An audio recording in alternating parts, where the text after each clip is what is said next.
try to unwind some of the passion that's going on here.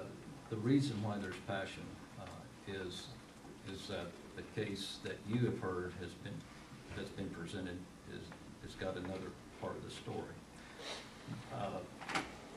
Her brother was an accomplished student, graduated from Johns Hopkins, had a master's degree, 37 years old, good-looking young single man, and but had a breakup, and then he was acutely symptomatic and was having difficulty functioning, and this is all within a couple of weeks before he went to the Bridgeway. I'm sorry, to the Meadows. When he came to the Meadows, right before he came to the Meadows, he bought a rope. He was wanting to die. He's wanting to kill. He bought a rope.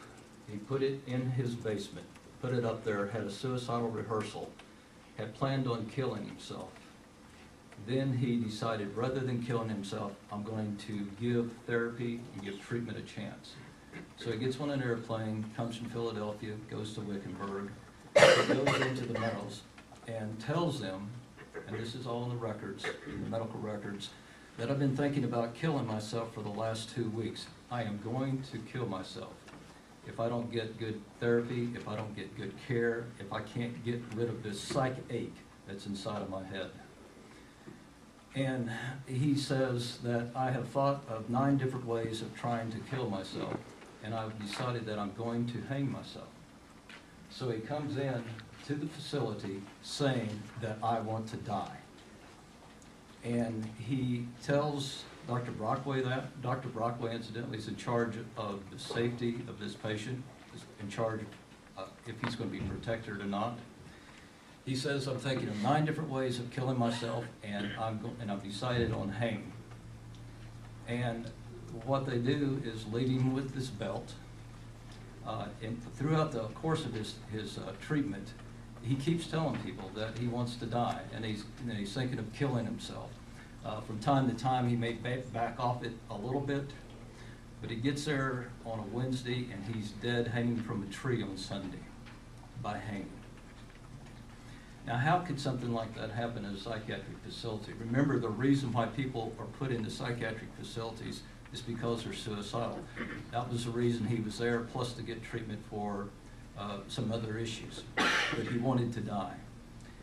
Now, they put him on Q 1 hour to begin with. In other words, he'd be watched every hour. That is way below the standard of care. The typical psychiatric facility usually has people on Q 15 minutes or on eye-to-eye observation.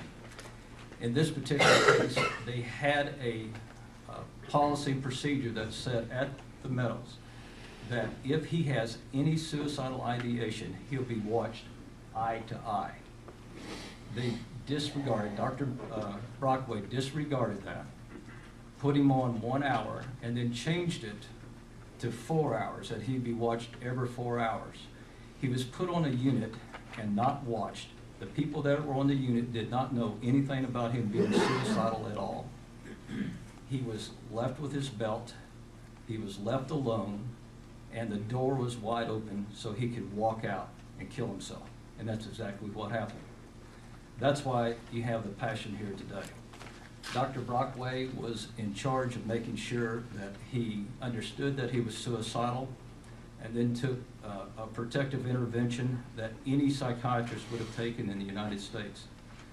2 of the best psychiatrists in the country on the issue of inpatient suicide. One, Jan Fawcett, Dr. Jan Fawcett, who is the chairman for the Diagnostic Statistical Manual 5 new area on depression, and another, Dr. Gary Jacobson out of Harvard.